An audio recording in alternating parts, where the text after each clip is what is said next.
Good morning. Pastor Mike, Ascension Lutheran Church, Wichita, Kansas.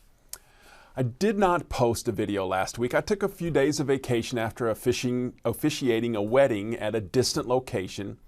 I mean, if you're going to a nice place, why not enjoy a few more days? My wife, some friends, and I were in Destin Beach and Seacrest Beach last week. It was a great event with great weather.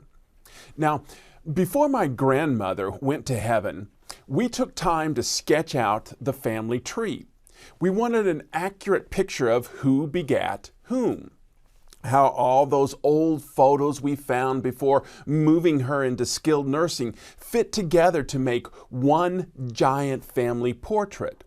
Since both sides of my family are from towns 4 miles apart in Perry County, Missouri, it's interesting to see how families intertwine. I have a first cousin on my father's side who's married to a second cousin on my mother's side. Names like Weinrich, Detchen, Oakes, Etzold, and Lohman mixed with Bingenheimer, Oakes, Bodenschatz, Schilling, and Wachter.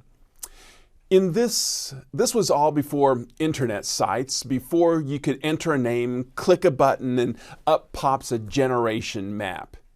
Hearing it from a person complete with stories brought the names to life.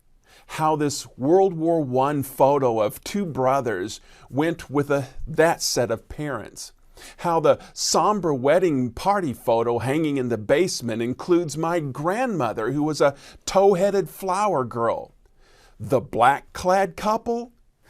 Great-great-grandma and grandpa. You could just see the hard-scrabble life they lived on their faces.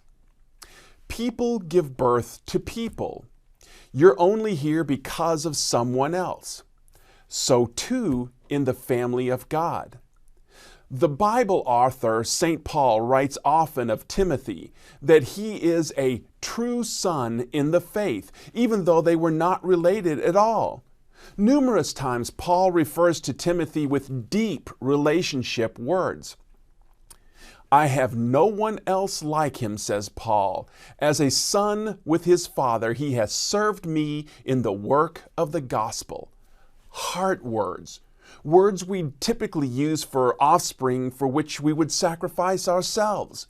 Paul uses for spiritual offspring.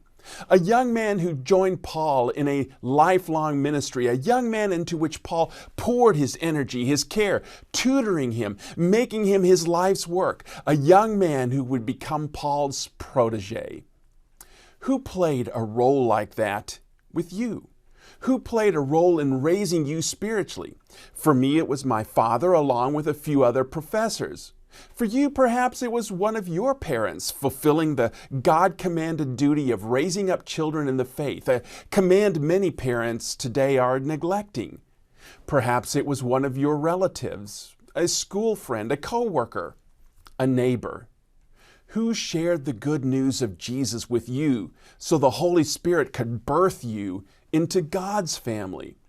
Who is in your spiritual family tree, a tree that will branch and branch and branch until the day Jesus calls everyone home to the Father who begat us all.